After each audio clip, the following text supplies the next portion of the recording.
तो आज से हम लोग स्टार्ट कर रहे हैं unit second chapter 3 current electricity. ठीक है, तो लास्ट क्लास में हम लोगों ने देखा था, लास्ट चैप्टर में, मतलब यदि हमारे पास दो चार्जेस हैं, दो कंडक्टर हैं ए एंड बी, ठीक है, और दोनों का पोटेंशियल यदि अलग अलग है और यदि हम उन्हें वायर के थ्रू जोड़ देते हैं तो चार्ज फ्लो करेंगे from higher potential to lower potential. कब तक फ्लो करेंगे? जब तक कि दोनों का पोटेंशियल सेम नहीं हो जाता। ठीक है, यदि हम इनका पोटेंशियल सेम ही नहीं होने दें, मतलब इन दोनों के बीच में पोटेंशियल डिफरेंस हमेशा रहे, तो चार्ज लगातार फ्लो करते जाएंगे and the flow of charge constitute a electric current. तो इस चैप्टर में हम लोग स्टार्ट करेंगे इलेक्ट्रिक करंट से। मतलब अभी तक हमने इलेक्ट्रोस्टैटिक्स में पढ़ा था चार्ज एट रेस्ट, मगर यहाँ पर हमारी पहली कंडीशन क्या है? Charge at motion. हमें हमेशा पोटेंशियल डिफरेंस को मेंटेन करना ताकि चार्ज फ्लो कर सके। First topic is electric current, it is denoted by I. The amount of charge flowing through any cross-sectional area of a conductor per unit time is called electric current।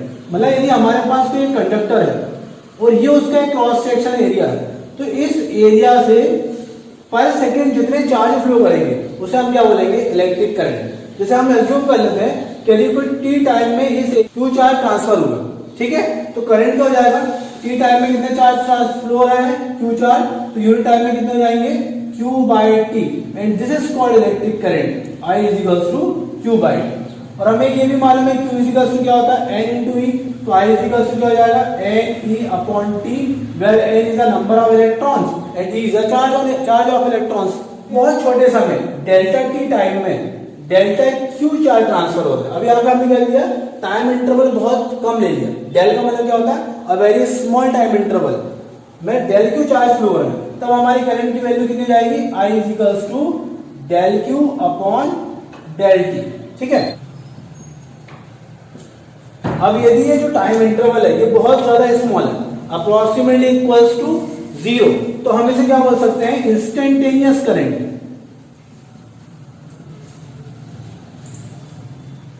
Instantaneous current. और ये जो हमारा formula है वो change हो जाएगा differentiation में, dq upon dt।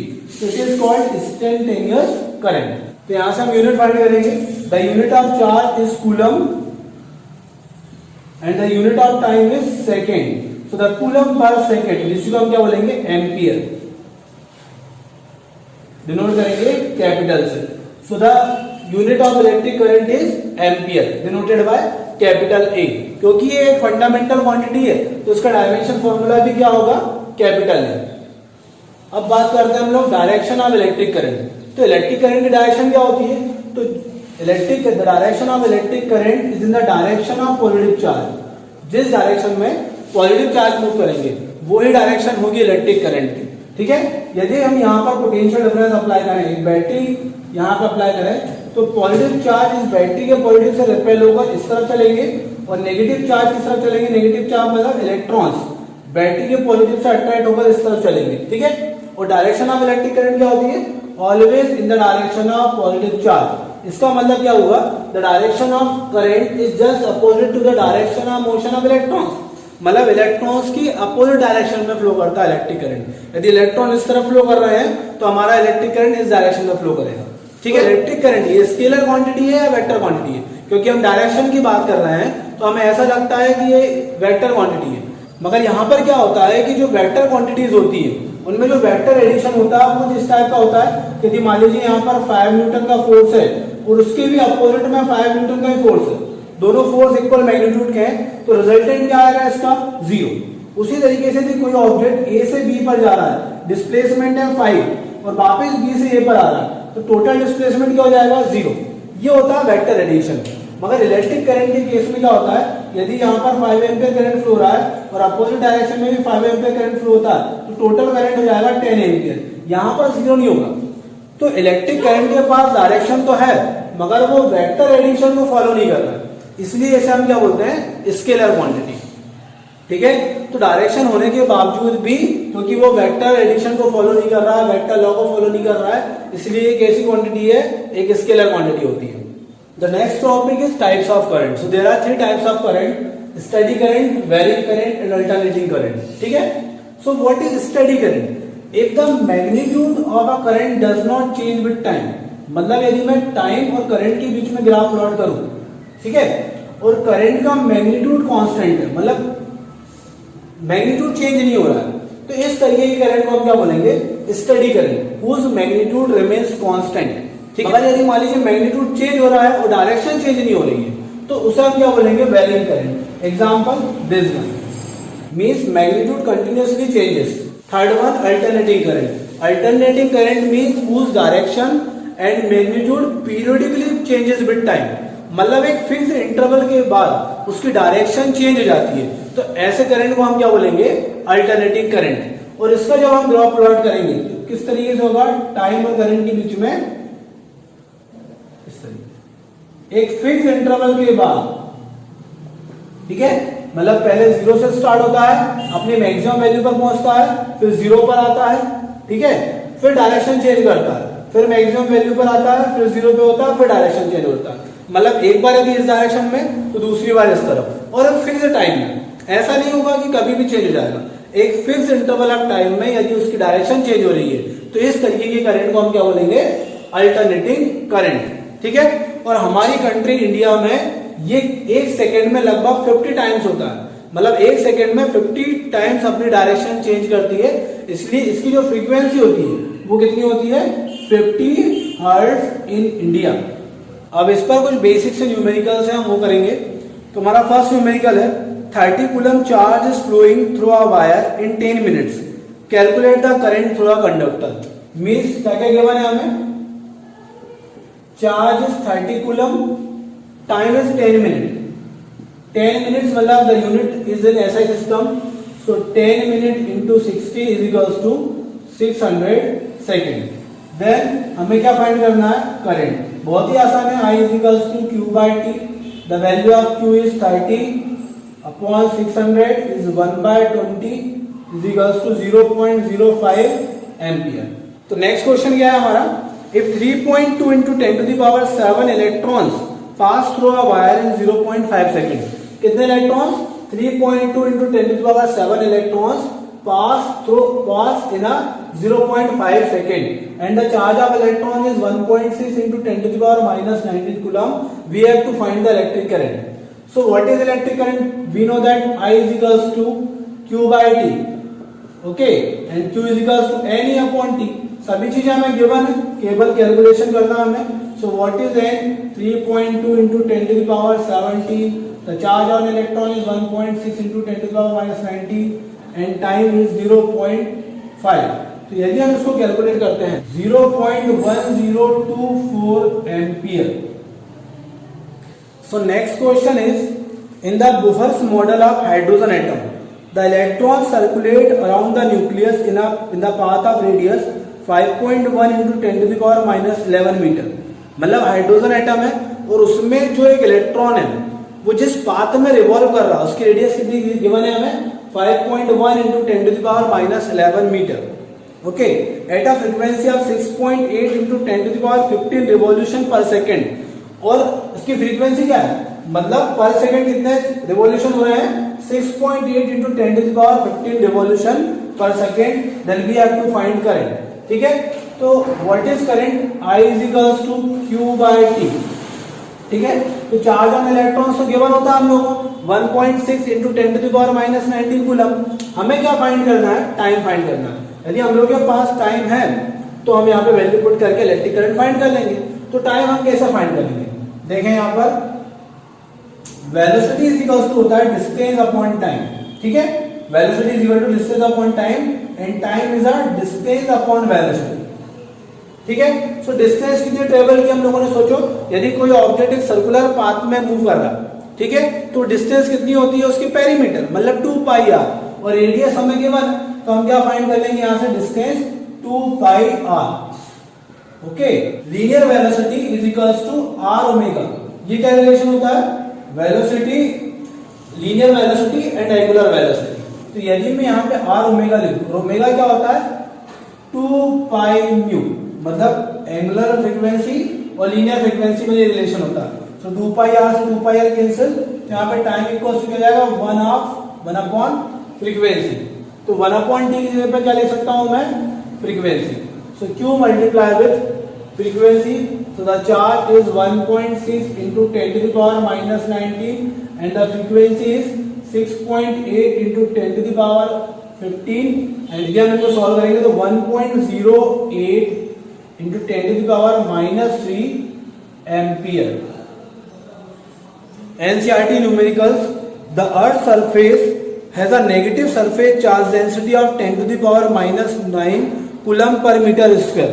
मतलब यदि हम इसको अर्थ की सरफेस मान लें, ठीक है, ये हमारी अर्थ है, तो क्या हमें क्या गिवन दिया हुआ है कि जो सरफेस चार्ज डेंसिटी है sigma is 10 to the power minus 9 coulomb per metre square.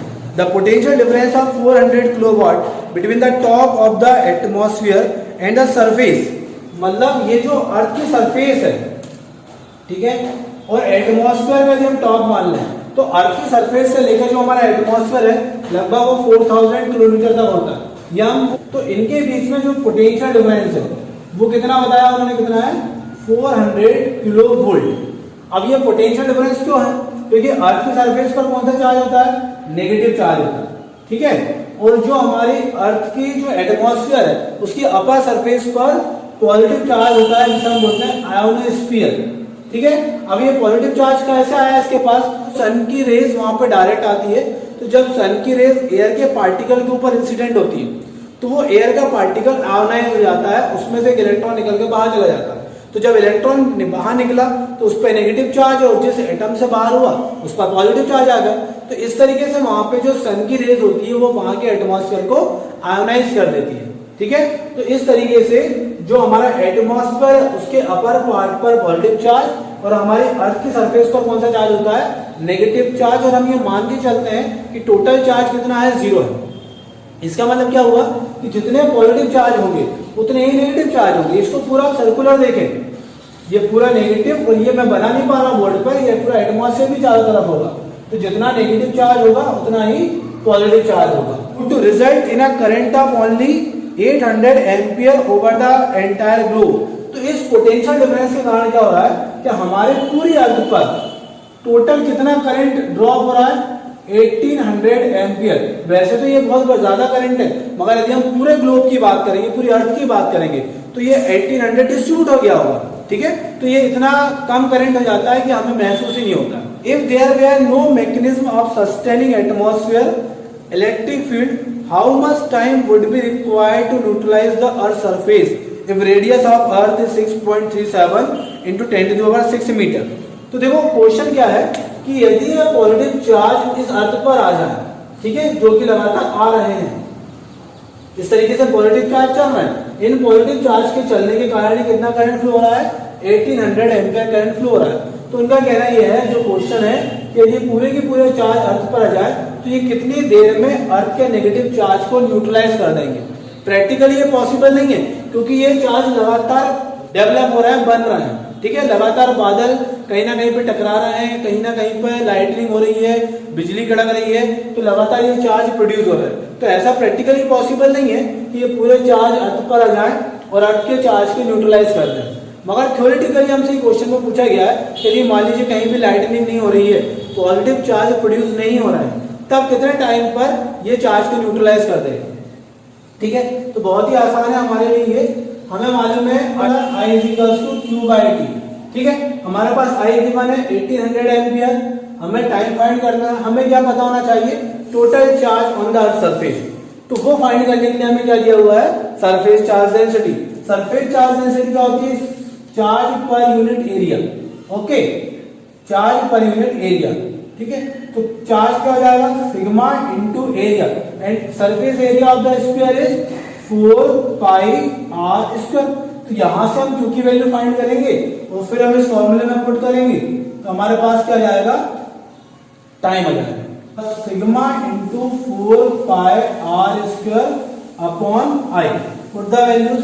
The value of sigma is 10 to the power -9, 4, the value of pi is 3.14 and the radius of earth, ये हमें given है 6.37 into 10 to the power 6 square and the current is 1800 ampere. So 1800.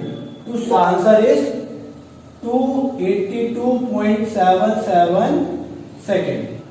तो इतनी देर में यदि मान लीजिए lightning नहीं हो रही है, कहीं भी कुछ भी है, पॉजिटिव चार्ज क्रिएट नहीं हो रहा है, तो 282 मतलब 282 टाइम सेकेंड में ये पॉजिटिव चार्ज हमारे अर्थ के नेगेटिव चार्ज को न्यूट्रलाइज कर देंगे। ठीक है, तो हमने अभी न्यूमेरिकल्स के बाद हम कुछ बात और कर लेते हैं। जैसे कि मान लीजिए हमारे पास कोई कंडक्टर है, अब इस कंडक्टर में ढेर सारे इलेक्ट्रॉन्स हैं, ढेर सारे पॉजिटिव चार्ज पार्टिकल है, लगभग 1 metre cube, 1 length 1 width and 1 height, इतने मीटर क्यूब में एक बॉक्स में कितने इलेक्ट्रॉन्स होते हैं? अप्रोक्सीमेटली 10⁻²৯ बहुत ज्यादा चार्ज पार्टिकल्स हैं।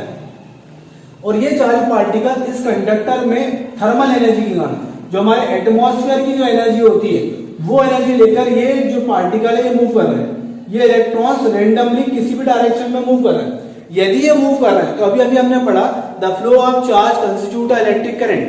यदि ये फ्लो कर रहे हैं तो हमें शॉक क्यों नहीं लगता, हमें करंट क्यों नहीं लगता?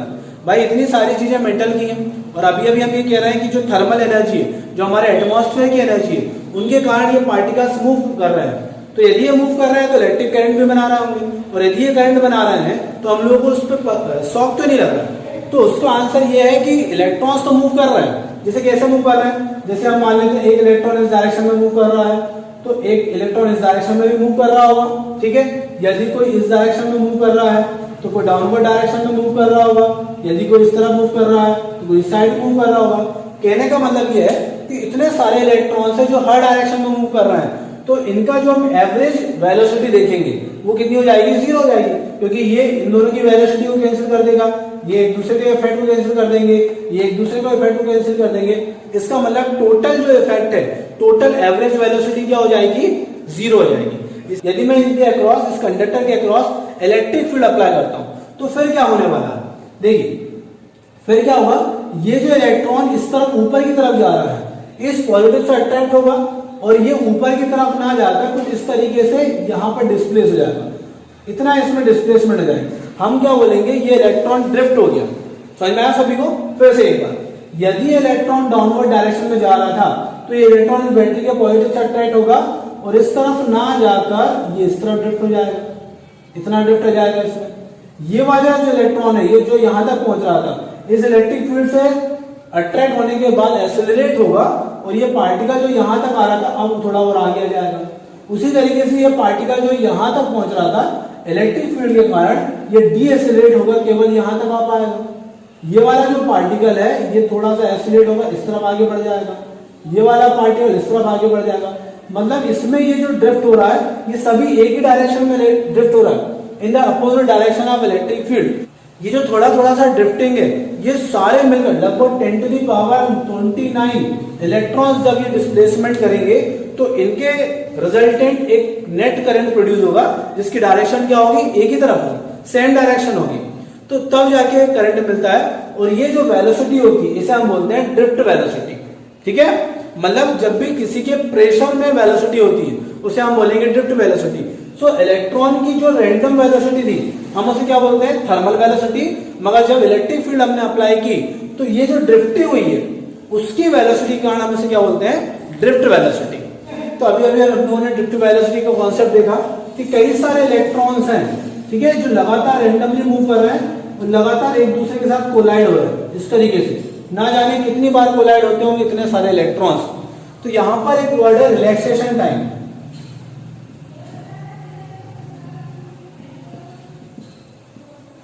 रिलैक्सेशन टाइम उसको डिनोट करते हैं हम लोग टाउ से।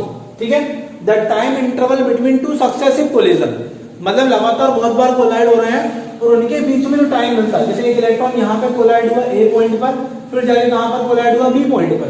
तो इसके बीच में जो टाइम इंटरवल है, इसके बीच में जो टाइम लगा होगा उसको, वो उसके रिलैक्स का टाइम है, उसे हम बोलेंगे relaxation time. The time interval between two successive collision is called relaxation time and it is denoted by tau. तो हमारा जो नेक्स्ट टॉपिक है वो है drift velocity. The velocity of electron under the effect of external field is called drift velocity. मतलब यदि कोई conductor है और उसके चारों तरफ यदि हम एक इलेक्ट्रिक फील्ड अप्लाई करते हैं, इस तरीके से कोई इलेक्ट्रिक फील्ड अप्लाई करें, तो यदि उसके अंदर कोई इलेक्ट्रॉन्स है जिसके पास कितना चार्ज है?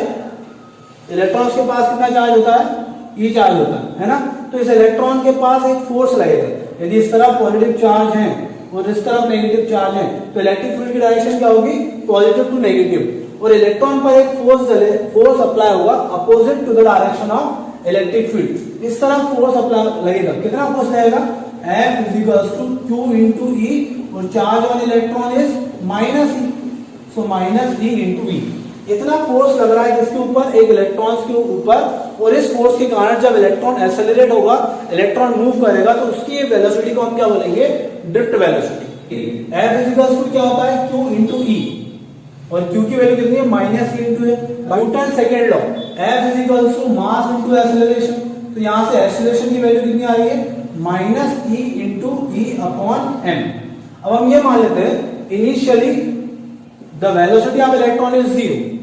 जब एक इलेक्ट्रॉन एक पार्टिकल से टकराकर दूसरे इलेक्ट्रॉन से कोलाइड होता है, ठीक है, तो उनके बीच के टाइम को हम क्या बोल रहे हैं, रिलैक्सेशन टाइम, और इसी टाइम पर वो वेलोसिटी गेन कराता है। एक बार टकराया, फिर दूसरी बार टकराएगा, तो टकराने से पहले उसकी वेलोसिटी इंक्रीज होगी, और जैसे टकराया तो वेलोसिटी 0, फिर स्टार्ट होगी, फिर वेलोसिटी बढ़ेगी, फिर टकराया, फिर 0।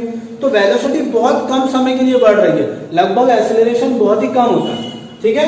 तो एक्सेलरेशन कितना होता है और उसकी वेलोसिटी कितनी होगी, so v is equals to u plus at, the first equation of motion, initial velocity is 0 and acceleration is minus e upon m, and the time is relaxation time, so the drift velocity vd is equals to minus e into e upon m into time. This is the formula of drift velocity.